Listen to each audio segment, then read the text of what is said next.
Welcome to the next chapter on force. Now, when a car is still on the road, we call on good Samaritans to help push the car. If you apply brakes on your bike, it slows down and finally comes to a stop. If a car is speeding on a highway and you suddenly applied brakes, not only does the car slow down, it may also waver on the road, which could be dangerous. This rock resting on a table, if you have no use for it, you might push it away, and when you need it, just pull it back. In all these cases, what we are seeing is a change of state. Something at rest starts to move, or something in motion coming to a stop. What produces this change of state is something called a force applied on the said object. A force is a push or a pull. It acts in a particular direction and the impact depends on the size of that force. So then, a force has both magnitude and direction. Such quantities are called vector quantities. When a force acts on a body, it may 1. Make a stationary object start moving or increase the speed of a moving object. It could also slow down a moving object or ultimately bring it to a stop. A force could also produce a change in direction of a moving object. It could also distort or change the shape of an object. The SI unit of force is newtons. This chapter, we shall look at the types of forces and their effects on matter.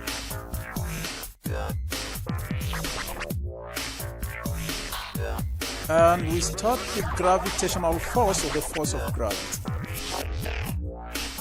Gravity was first explained by Sir Isaac Newton. Seated under a tree and a fruit fell on him. And so what Newton wondered to himself is, why wouldn't the fruit have gone the other way, upwards and not downwards? It is common knowledge today that when objects are thrown up from near the Earth's surface, they always fall downwards towards the ground.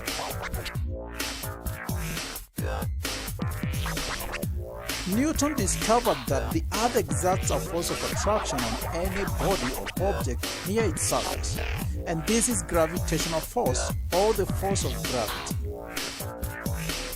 But more specifically, gravitational force is the force of attraction between two bodies of given masses. Objects with large masses have higher gravitational force or pull. The gravitational force between two objects also depends on how far apart they are. The closer they are, the stronger the gravitational force between them.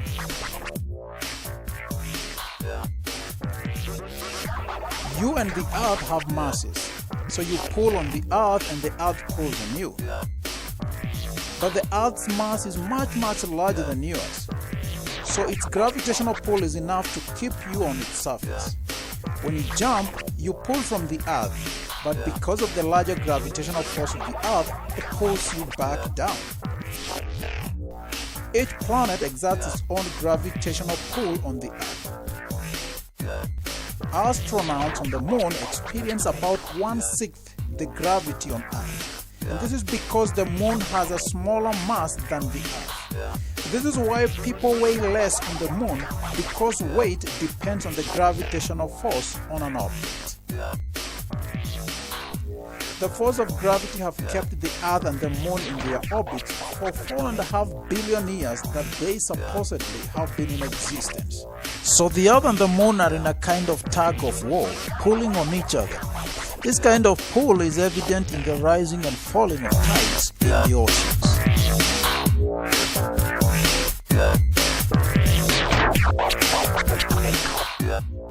Let's see something about free-falling objects. So the force of gravity of the Earth pulls all objects towards it. Suppose you drop simultaneously a stone and a small cotton ball from a height. Which reaches down first? The stone, you would say. And you're right. Do you think heavier objects fall faster than lighter ones? That is, they accelerate faster than lighter ones. It would surprise you that indeed that is not the case. Galileo Galilei showed that all objects, irrespective of their masses, fall at the same speed towards the Earth. He explained that the only reason why lighter bodies fall slowly is due to air resistance, and this was proved later by Robert Boyle. He placed a feather and a coin in a bottle and removed all the air in the bottle, creating a vacuum. When the glass was inverted, the coin and the feather reached down at the same time. Thus, acceleration produced in all free-falling bodies is the same and is independent of the mass of the falling object.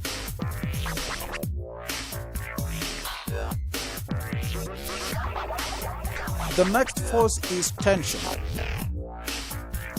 The pull or compression of a spring or a string at both of its ends is called its tension.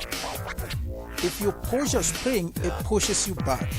If you pull it, then it pulls you back again. In fact, a spring exerts a force on the object that is attached to it in order to restore its shape. When no force is attached to the spring, the length of the spring during its relaxed state is called its natural length. The restoring force of a spring is directly proportional to the deformation length. Here, the guy pulled the spring by a distance x, and the natural length of the spring is L0. Because the spring is elongated by a length x, an inward restoring force will act. This force will be proportional to the elongated length. Thus, restoring force is equal to Kx, where x is the constant of proportionality called the spring constant.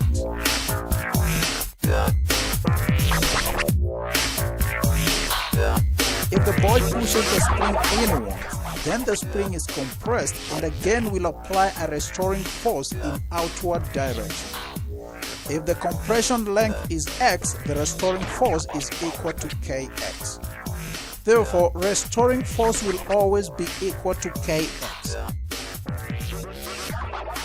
Now, for various values of force and corresponding distance x, and plotted on a Cartesian plane, it produces a linear or a straight graph through the origin. This is called Hooke's law. So some forces compress bodies and are called compression forces. A compressed or stretched object will tend to regain its original shape when the stretching or compressing force is removed. Materials that can be compressed or extended without breaking are called elastic.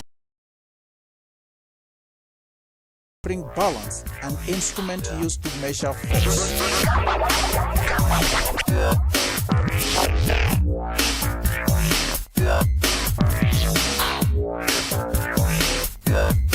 The next force is buoyant force or upthrust force. Now, if you push a coin in a water trough downwards, release it, it bounces back to the top surface. To keep it beneath the water surface, you have to exert a downward force. This means the cork is experiencing an upward force. The upward force is exerted by water, and we counter this force by applying a downward force. This shows that when a body is partially or wholly immersed in a fluid, the fluid exerts an upward force on the body. This upward force experienced by a body when partially or wholly immersed in a fluid is called upthrust or buoyant force. The phenomenon responsible for this upthrust is called buoyancy.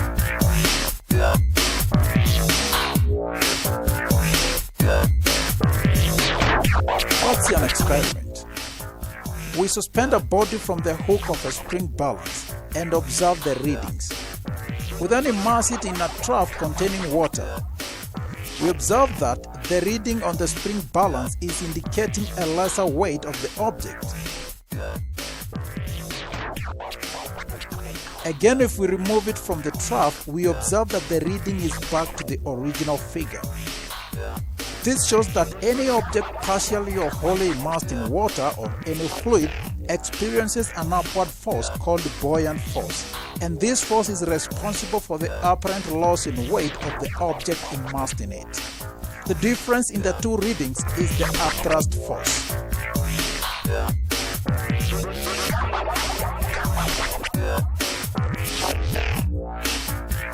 Cohesive and adhesive forces.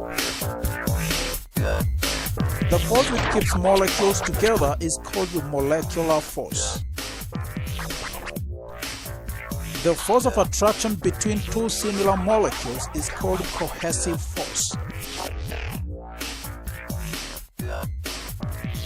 The force of attraction between two different molecules is called adhesive force.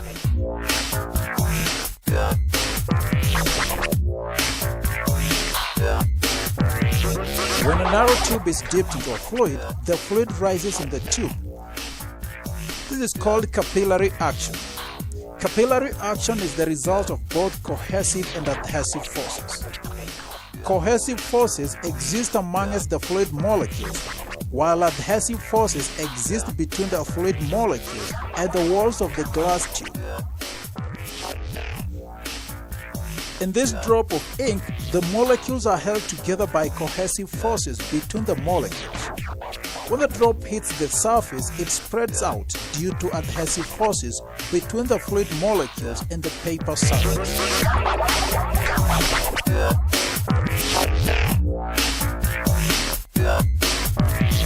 The meniscus in a fluid held in a tube is due to either cohesive or adhesive forces. If the cohesive forces are stronger than the adhesive forces, then a convex meniscus is formed. If the adhesive forces are stronger, then a concave meniscus is formed instead.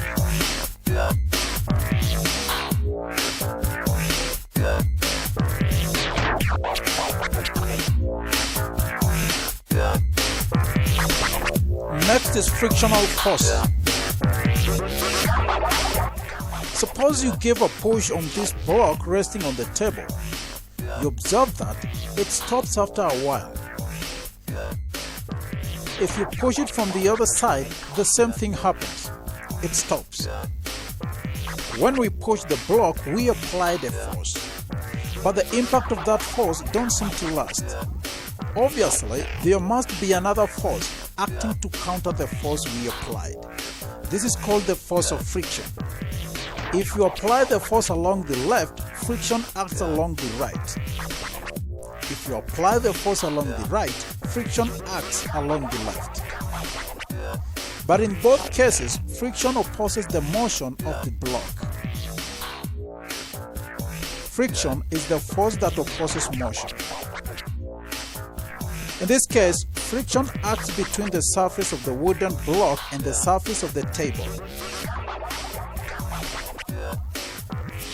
What factors affect friction? We make an inclined plane on a smooth table, say using a wooden board supported by books. Put a mark with a pen at any point on the inclined plane. Now let a pencil roll down the plane. Note down the distance. Now spread a piece of cloth over the table and make sure there are no wrinkles on the cloth. Roll the pencil once again and note down the distance. The distance covered in this case is less than for a smooth table. Friction is caused by the irregularities on the two surfaces in contact. Even surfaces appearing smooth have minute irregularities on them. Friction is caused by the interlocking of the irregularities on the two surfaces. Obviously, friction will increase if the two surfaces are pressed harder. Try and move a box at rest. you find that usually it is tough to get it started. The force required to overcome friction at the instant an object starts to move is a measure of static friction. Again, push a car that is already in motion. The force required to keep an object moving with the same speed is a measure of sliding friction. When the car starts sliding, the contact points on its surface do not get enough time to interlock with the contact points on the road surface. So the sliding friction is less than the static friction, and this is why it is easier to keep a car in motion than to get it started. If there was no friction, an object in motion would remain in motion forever, but friction often brings moving objects to a stop or even cause a change in direction. Friction causes wearing out of moving parts like car tires and machine parts. It can be reduced by oiling or using ball bearings.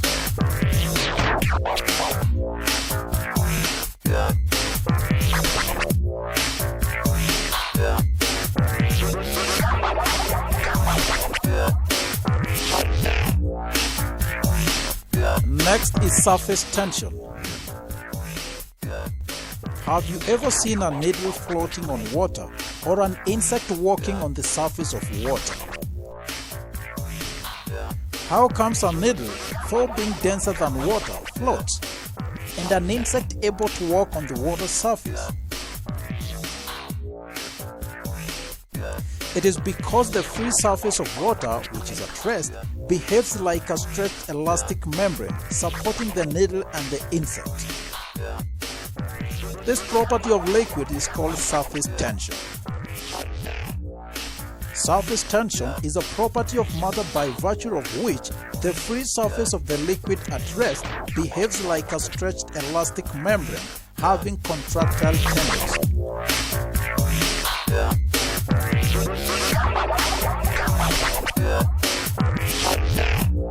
Let's look at the surface tension in terms of molecular forces of attraction. Consider three molecules A, B, and C of a liquid. The dotted circle drawn around each molecule represents the sphere of action of each molecule. Observe that the sphere of influence of the molecule A is completely inside the liquid. It is attracted equally in all directions by the other molecules. There is no resultant force acting on the molecule A. The molecule B, closer to A, also does not experience any resultant force. How about C? A part of the sphere of action is above the liquid surface. The molecule C experiences a resultant downward force. Now consider molecule D that lies on the liquid surface. This molecule has its sphere of action exactly half outside and half inside the liquid. Therefore, the molecule D experiences a downward attractive force. Due to this downward force, the molecules on the surface experience a tension called surface tension. If you take a camel brush, dip it in water, its bristles get separated from each other. When you pull it out, the bristles cling together as the free surface of water film tries to contract due to surface tension.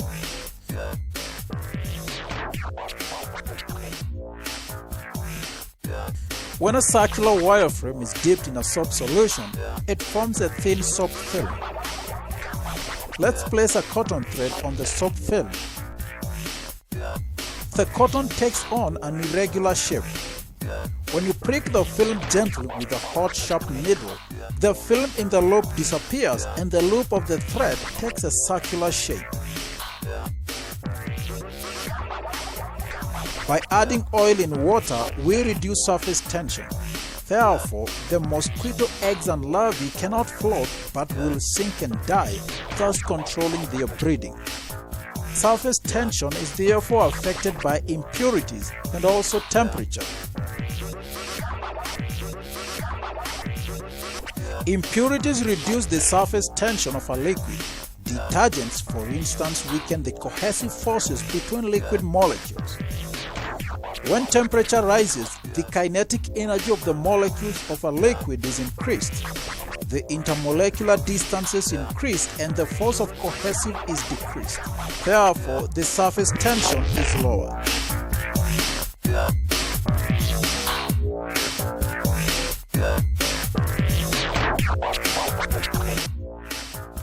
The next force is the magnetic force.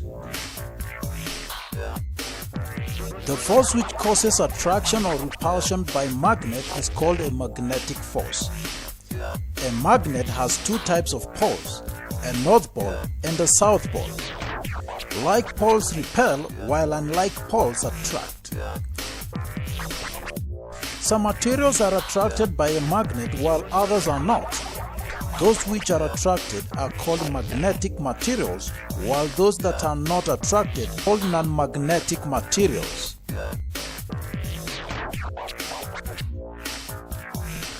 Centripetal force is a force which constrains a body to move in a circular path or orbit. This force is directed towards the center of the orbit. Examples where centripetal forces are applied include a stone tied on a string or a sling, separation of ghee from milk, and the merry-go-round.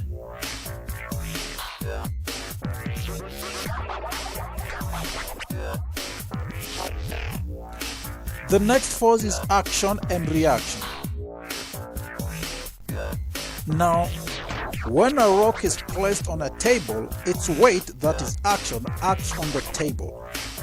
It is pressed on the surface downwards.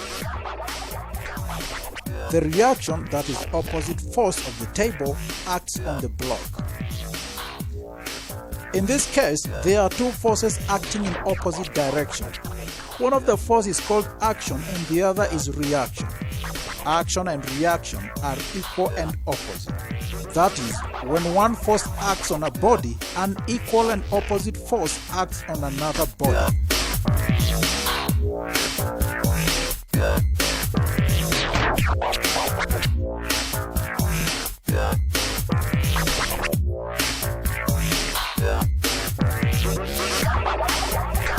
So now, over with the forces, let's look at mass and weight. While mass is the quantity of matter present in an object, weight is the measure of the pull of gravity on the same object. This pull of gravity is always directed towards the center of the earth. Therefore, weight has both magnitude and direction. The SI unit of weight is Newton. Weight is measured by a spring balance calibrated in newtons.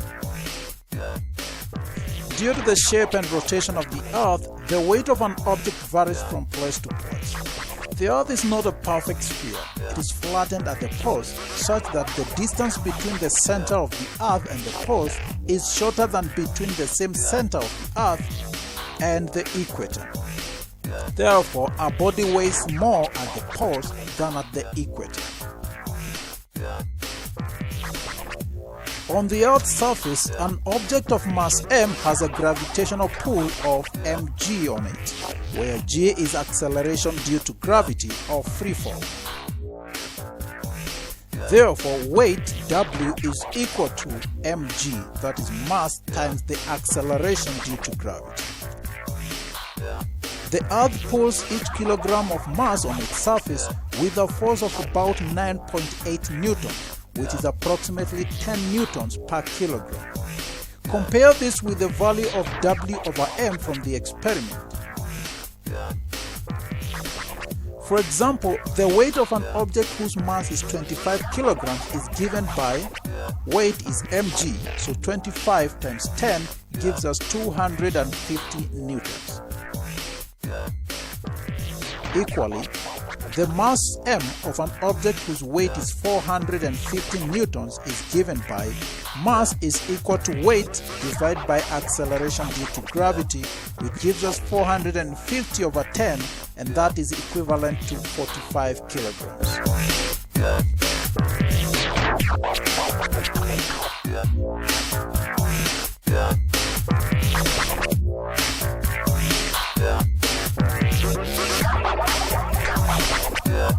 How do we measure force?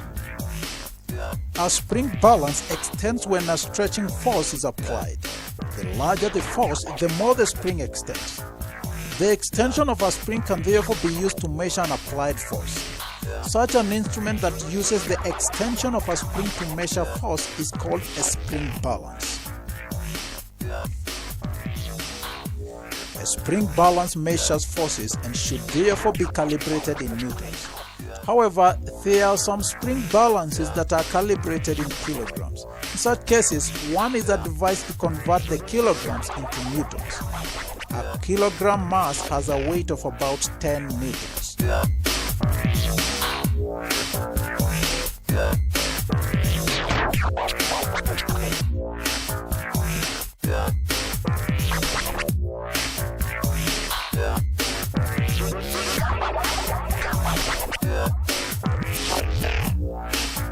Next is scalar and vector quantities. Now, a scalar is a quantity which has magnitude, that is size, but no direction. It can be specified by a number and a unit. If the mass of a car is 800 kilograms, or the area of a circle is 314 centimeters squared, then the values represent the magnitude of mass and area respectively. The mass and area are scalar quantities. Other examples of scalar quantities are density, volume, energy, time, pressure, temperature, and length. Scalar quantities are added by normal rules of arithmetic. For example, 2 kilograms added to 4 kilograms makes 6 kilograms. 4 hours added to 6 hours would make 10 hours. On the other hand, a vector quantity is a quantity which has both magnitude and direction. It can be specified by a number, a unit, and direction. If the weight of a car is 8,000 newtons, for instance, 8,000 gives the number. N is its unit and is directed towards the center of the earth. Other examples of vector quantities are force, velocity, displacement, acceleration, momentum, and magnetic field strength. When you divide a vector quantity with a scalar quantity or multiply a scalar and a vector quantity, the resulting quantity is always vector. All vector quantities obey a special rule for addition and subtraction, which takes account of direction as well as magnitude. A vector quantity is represented on a diagram by a straight line with an arrow. The length of the line represents the magnitude of the vector quantity when drawn to scale, and the arrow shows the direction and line of action of the vector. The sum of two or more vectors is the resultant vector.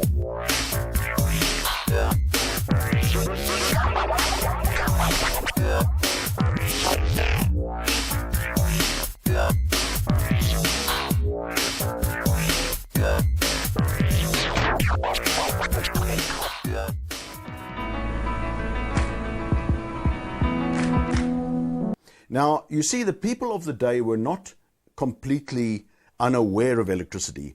Electricity was known in the 1700s in the form of static electricity. Cuneus at Leiden University in Holland had done various experiments and in fact came up with a device known as the Leyden jar, the only device that was known at the time for the storage of electricity. The problem with this is it was static electricity. The experiments are always very brief in nature because of the short duration of the spark. The voltage is always high, so some of the experiments are a little painful, and there's not much else you can do with it. These two Italians, they came along and they found that by the use of certain dissimilar metals and chemicals, you could generate electrical power on demand, at will. This opened up a whole new vista for research within the field of technology and science.